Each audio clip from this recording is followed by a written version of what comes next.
झारखंड विधानसभा का शीतकालीन सत्र 19 से 23 दिसंबर तक चलेगा। इस बैठक के लिए भाजपा विधायक दल की बैठक प्रदेश कार्यालय में बुलाई गई। रविवार को आयोजित इस बैठक में पार्टी के कई विधायक शामिल हुए। इसकी अध्यक्षता सांसद और प्रदेश अध्यक्ष दीपक प्रकाश ने की। बैठक में भाजपा विधायक दल के नेता बाबूलाल मरांडी भी मौजूद थे। इसके अलावे संगठन महामंत्री कर्मवीर सिंह भी बैठक में शामिल हुए। विधानसभा सत्र के दौरान सदन के अंदर की रणनीति पर चर्चा हुई।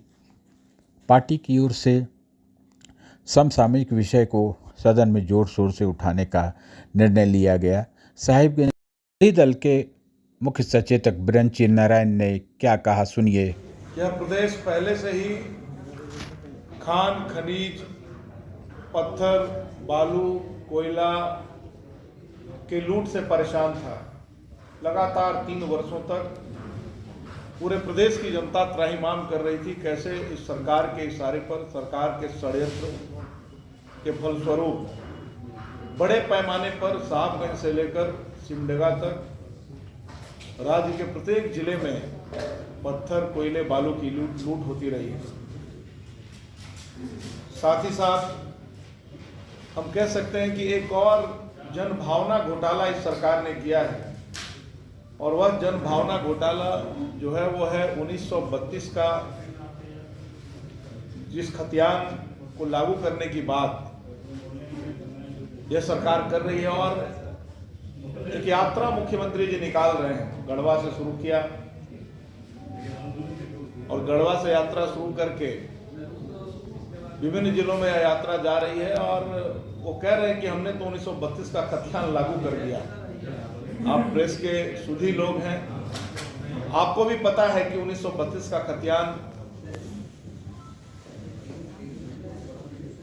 लागू करने की बात करके किस प्रकार झारखंड की जनता को ठगने का काम है सरकार कर रही है। शुरू से कह रहे थे, भारतीय जनता पार्टी शुरू से कह रही थी कि सरकार की जो नियोजन नीति है वो त्रुटिपूर्ण है। सरकार झारखंड की जो जनभावना है, झारखंड के जो नौजवान हैं, झारखंड के जो बेरोजगार हैं, झारखंड के जो छात्र हैं, उनको ठगने का काम कर रही है और सिर्फ भावनात्मक विषय उठा रही है। और कहीं ऐसा ना हो कि जिस नियोजन नीति को जबरन सरकार थोपने का काम कर रही है, कल इसका हश्र बुरा ना हो जाए। और वही हुआ, पिछले दिनों कोर्ट ने नियोजन नीति को ही रद्द कर दी। मैं आपको विश्वास दिलाता हूं कि यह सरकार अपने सारे घपले घोटाले को ढकने के लिए, जितने भी पाप हैं उसको ढकने के लिए इस सरकार ने कभी 32 के खतियान की बात की, कभी ओबीसी आरक्षण की बात की, कभी नियोजन की बात की। और देखिएगा कि जिस प्रकार से नियोजन नीति रद्द हुई है, हम सब जानते हैं कि माननीय बाबूलाल मरांडी जी ने तो झारखंड की जनता के लिए यह नीति लाई थी 2002 में। उसका हश्र क्या हुआ? हाईकोर्ट के 5 जजों के बेंच ने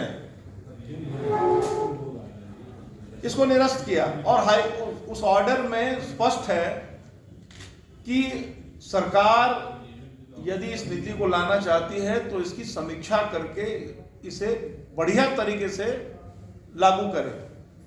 तो हेमंत सोरेन जी ने तो यही कहा था कि यह नीति लागू हो ही नहीं सकती है, और कोई सुधार किया नहीं, ले आए नियोजन नीति। इसका भी हश्र वही होने वाला है।